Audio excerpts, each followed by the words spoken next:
of the most authentic people I know are just terrible people, rude, brashy, boisterous, cynical people.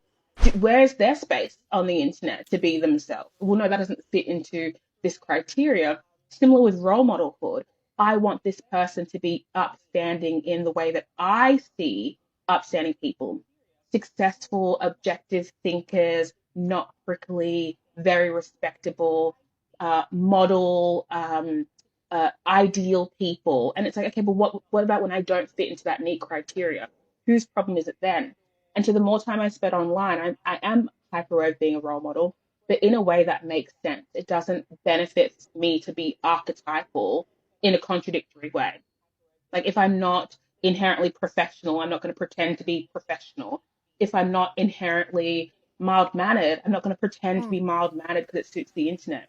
If I have something to say about a popular piece of media that's contrary to what you think, I'm going to say it.